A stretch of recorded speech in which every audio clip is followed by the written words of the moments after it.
I've had my fair share of terrifying experiences, but this one never left me. It was the kind of night that changes you, makes you question things you thought you understood. It happened during my first year as a psychiatric nurse. If you've ever known a first-year nurse, you know we're just barely holding it together, scared, unsure, and constantly doubting ourselves. It takes time to build confidence, to learn when to trust your instincts. But that night, I didn't have time. We were severely short-staffed, 21 patients, just me and 4 psychiatric techs, no management, no backup. It was a weekend. Those were always the worst. I was working my second double shift in a row, running on caffeine and sheer willpower. I had barely eaten all day, so I stepped into the break room for a quick bite. I was in there for maybe 2 minutes when I heard the scream. I ran. One of the patients, Daniel Carter, had locked himself in his room. By the time we got the door open, the sight nearly made me freeze. He had tied a bedsheet around his neck and hung himself from the ceiling vent. His body was covered in deep, self-inflicted cuts, and the blood was everywhere, smeared on the floor, splattered on the walls. His eyes were open, rolling, his lips moving as if trying to form words. He was still alive, but barely. I had to push down the rising panic. I was the only nurse there. This was on me. I shouted orders to the techs. We cut him down, catching his limp, bleeding body before he hit the ground. He was naked, shivering, his breath ragged. When I pressed my fingers to his neck, his pulse was weak, erratic. He was fading fast. I forced myself to focus. ABC, airway, breathing, circulation. It was drilled into us during training, but in that moment it felt like I was grasping at fragments of memory. And then he spoke. "Just let me go," he gasped. His voice was so quiet, but it cut through everything. I ignored it. I couldn't let it affect me. He admitted he had taken something, opiates, benzodiazepines, a lethal combination. We didn't have much time. I ordered a tech to grab the Narcan while we tried to control the bleeding. His wounds were deep, too deep. He had planned this. He had meant for it to work. The Narcan brought him back just enough to make him aware of the pain. He groaned, his body convulsing. One of the techs whispered a shaky, "Jesus Christ." We needed an ambulance, fast. That's when we hit a wall. The on-call doctor didn't pick up. When we finally reached him, he wasn't even on the grounds. No orders, no guidance, management, nowhere to be found. The best they could tell me was, handle it. 40 minutes. That's how long it took for help to arrive. 40 excruciating minutes of fighting to keep him alive, watching his body seize, hearing him beg us to stop, to let him die. But we didn't stop. We couldn't. By the time the ambulance finally got there, my hands were shaking. Blood was under my nails, staining my uniform. I watched them take him away, not knowing if he would make it, if all of this had been enough. But he did make it. 6 months later, Daniel called the unit. At first, I didn't recognize his voice. It was stronger now, steadier. He told me he was stable, on medication, going to therapy. He had even started school. And then he said something that made my throat tighten. "Thank you. I wouldn't be here if it weren't for you." We don't always get to know what happens after they leave, but this time we did. And for once, it was a good ending. I wish that was the end of the story, but it wasn't. Because after that night, I was the one under scrutiny. I was blamed for not catching the signs, for not searching his room, for not preventing it. I did everything I was supposed to, and yet somehow it wasn't enough. I stayed in that job for a while longer, but something changed in me after that night. I learned that doing everything right doesn't always mean you're safe. That even when you save someone's life, you can still be the one left drowning. And that sometimes the worst part of a nightmare is waking up and realizing it never really ended.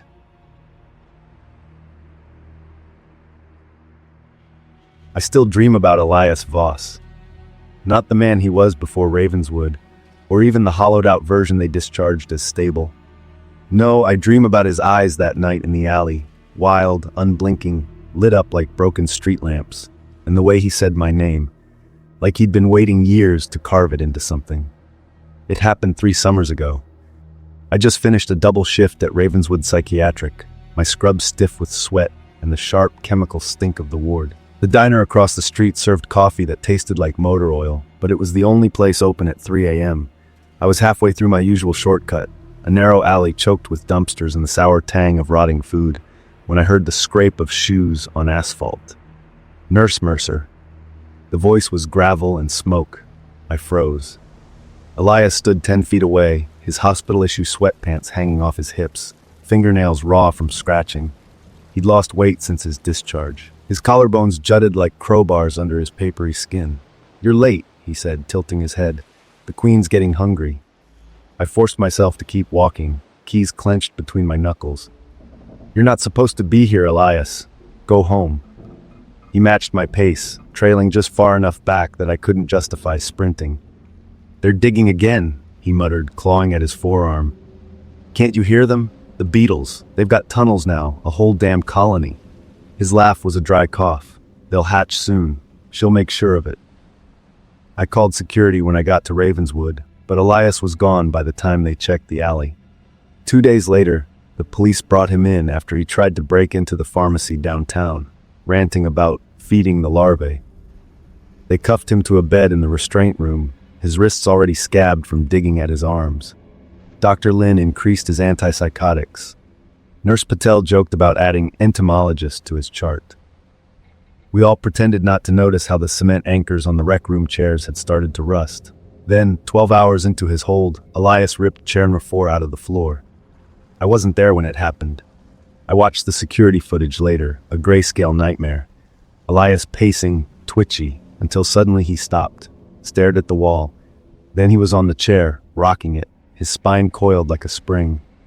The metal cables were 4 inches thick, cemented deep. They held for 3 violent jerks before snapping like guitar strings. The chair came free.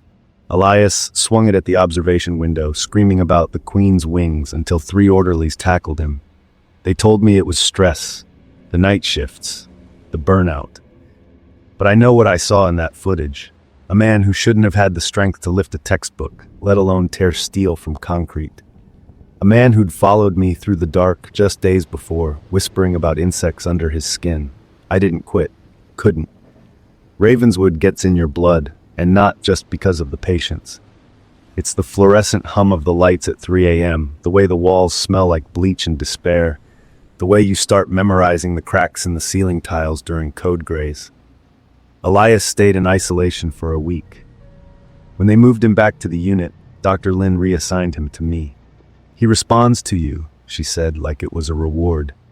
He'd lost the manic edge, his delusions dulled by a higher dose of haloperidol, but his eyes still tracked me during med passes. "You ever feel them, Nurse Mercer?" he asked once, scratching at a scar on his wrist.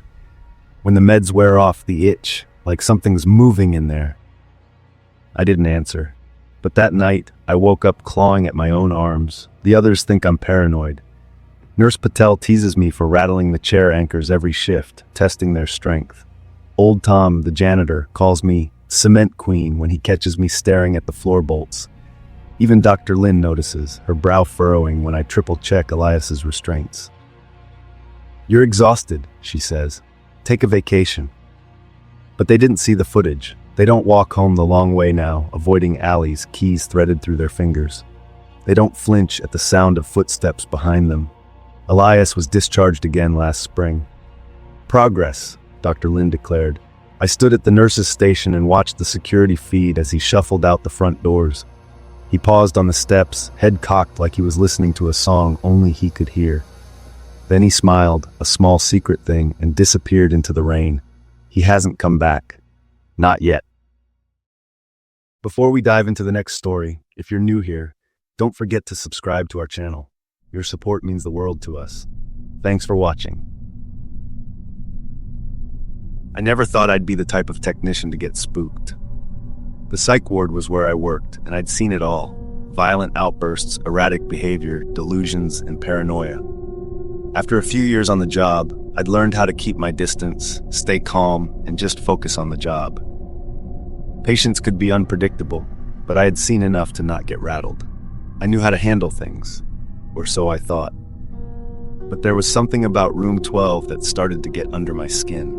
Vincent had been with us for about 6 months, a middle-aged man diagnosed with severe schizophrenia. He was mostly withdrawn, barely reacting to anything. He had episodes where he would scream or sometimes laugh for no apparent reason, but it wasn't violent. He was manageable with medication, and his behavior was predictable enough that I didn't give him much thought. That is, until one night, during my late shift, that everything changed. It was around 2 a.m. when I first noticed something off. The ward was quiet. Most of the patients were either sedated or asleep. I was sitting at the technician's desk, reviewing patient charts, when I heard it, a faint whisper from down the hall. I paused, straining to make it out. It sounded like someone was talking, but in a voice too soft to be understood. First, I thought it was just the hum of the building, some noise coming from the ventilation or the pipes. But when the whispering came again, I realized it was more distinct, and it was coming from Vincent's room.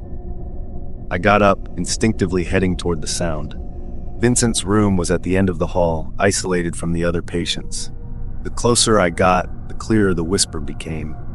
It wasn't the usual muttering I had grown used to from him. It was almost deliberate, like someone was trying to make sure their words were heard. My steps slowed as I approached the door. I pushed it open cautiously. Vincent was sitting in his bed, facing the wall. His hands were clasped tightly in his lap, his posture rigid. His eyes were wide open, fixed on the same spot on the wall, not blinking, not moving. His lips were moving, but he wasn't speaking to anyone. He was whispering. The voice was strange, far too clear for someone who had been so distant just moments before. "Vincent?" I called softly. His head snapped toward me, his eyes still wide but unblinking. They locked onto mine, and for a second it felt like he wasn't even seeing me. There was nothing in his gaze, no recognition, no fear, no hesitation. It was just empty. Then he spoke, and the words chilled me to the bone. "I know what you did." I froze. My mind raced, trying to understand what he meant. What did I do? My job was simple. Check on the patients, make sure everything was running smoothly. I hadn't done anything out of the ordinary. I tried to brush it off, dismissing it as another one of Vincent's delusions. But the tone in his voice, so direct, so clear, didn't sit right with me. "Vincent," I said, trying to keep my voice steady. "What are you talking about?" He didn't respond. He just stared at me, still as a statue, and his lips began moving again, though he wasn't making any more sense. The whispering grew fainter, but the words I caught felt like pieces of a puzzle that weren't meant to be put together. "It's all coming back. You can't hide it. You'll pay." I backed out of the room slowly, trying to shake off the creeping sense of unease that had settled over me. 2 days later, I returned for my next shift. As I walked into the staff lounge, one of the nurses mentioned that Vincent had been transferred. "Something happened. He attacked a technician with a pen," she said, shaking her head. "He'd gotten his hands on one and went at him, stabbed him right in the neck." I felt my stomach tighten. "Stabbed him in the neck?" The nurse went on. "He didn't cause any major damage, but it could have been much worse. They had to transfer Vincent out. Too dangerous to stay here after that." The technician who had been injured was named Mark. Mark was lucky, only suffering a superficial wound, but it still rattled everyone. What was chilling was how quickly and calmly Vincent had done it, and how none of us saw it coming. Vincent wasn't violent. He'd never shown signs of aggression like that before. It was as if something inside him had snapped. But the creepiest part was that no one could figure out how Vincent had gotten the pen. There were no pens in his room, and the ward was strict about keeping things like that locked away. No one could explain it, and no one had seen where he'd gotten it from. It left everyone uneasy, knowing how easily it could have been one of us instead of Mark. I never saw Vincent again, but sometimes, late at night, I can still hear his voice in my head, faint as a whisper. "I know what you did." It was a small, run-down mental health facility located on the outskirts of town, the kind of place most people didn't notice unless they had to. The walls were peeling, and the dim lighting made the entire building feel like it was trapped in the past. No one ever spoke much about it, but if you worked there long enough, you'd hear rumors. Some patients would whisper about the bad energy in the building. Others would claim to have seen things they couldn't explain. But most unsettling of all was the staircase. It was tucked away at the far end of the facility, a place people actively avoided. No one used it if they could help it. The lighting was inadequate at best, casting more shadows than it chased away. The staircase itself was narrow, twisting, almost claustrophobic. Over time, the paint on the walls had begun to peel, and the metal railing, once bright and shiny, now looked old and rusted. It was the kind of place that, even with light, always seemed to be hiding something in the corners, a creeping unease that made you want to look away. When I first started working at the facility, I was a young nurse, eager to prove myself and make a difference. I was warned by my colleagues, especially the seniors, to stay away from the stairs. They told me it was unsafe, but no one would elaborate beyond that. I didn't think much of it at first, chalking it up to simple workplace gossip or exaggeration. The building had its quirks, sure, but nothing that felt truly dangerous. Still, the stairwell felt wrong, like it had a presence that didn't belong. It was always colder at the end of the hall, the air thicker, as though the darkness itself clung to the space. I followed their advice and kept my distance, taking the longer route to avoid it whenever I needed to get upstairs. But one night, I found myself pressed for time. It was late, my shift was dragging on, and I had a few patients upstairs to check on. I was running late, and the elevator was out of order. So, reluctantly, I made my way toward the stairwell. As I rounded the corner, I was met with an eerie sound, hollow metallic tapping followed by the faint creak of old wood. The hairs on the back of my neck stood up. I froze in place for a moment, trying to rationalize the noise, but nothing about it felt right. The light bulb at the top of the stairs flickered sporadically, casting long, trembling shadows across the walls. My eyes were drawn to the railing, where a shadow seemed to shift unnaturally, almost like it was alive. At first, I thought it was just the fading paint playing tricks on me, but something in my gut told me to walk away. My heart raced, and I quickly turned around, taking the long way around the building to get to the stairs on the other side. I couldn't shake the feeling of being watched, the hairs on my arms still standing on end as I hurried past the hall. I didn't understand it, but something about that place made me feel like I wasn't alone, even when no one else was around. At the end of my shift, I decided to ask one of the senior nurses about the stairs, partly to get an answer to the lingering dread I felt, and partly to understand why everyone avoided it. I asked if we could get someone to replace the bulb, make the area safer. He sighed, a deep, tired sound, and told me that it had been brought up in meetings before. The lighting was one of many things they had hoped to address in the upcoming renovations. But those renovations were never going to happen. The facility was being relocated closer to the main hospital, and the building was going to be sold off. No one expected any improvements before the move. Then, with a strange hesitation, he added, "The real reason people stay away from those stairs, it's not the lighting, it's because of what happened 5 years ago." I looked at him, confused, waiting for him to continue. "An inpatient," he said slowly, "hung himself with his bedsheets one night during the early hours. He wasn't found until the next morning. No one heard anything until it was too late. Ever since then, people have heard strange noises around the stairs, and some even saw shadows moving, figures that weren't there. I didn't believe in ghosts or hauntings or any of that, but the way he spoke, the weight of his words, made something inside me shift. I laughed it off, trying to push away the uneasy feeling creeping into my chest. "I see," I said, my voice sounding hollow, even to my own ears. It didn't make sense. Yet as I walked away that night, the image of the flickering light bulb and the shadow on the railing haunted me. I couldn't stop thinking about it. A few months later, the facility officially relocated. The building was sold to a developer who tore it down and constructed an apartment building in its place. I drove by the site one afternoon, curious about what had replaced the place I had spent so much time in. The old building was gone, but something caught my eye. The location of the stairs had been preserved. The developer had kept the stairwell's exact position, aligning it just the same as it had been in the old facility between the ground and first floors. It was strange, unsettling. There was something symbolic about it, the way they kept that particular spot untouched, like it was too significant to alter.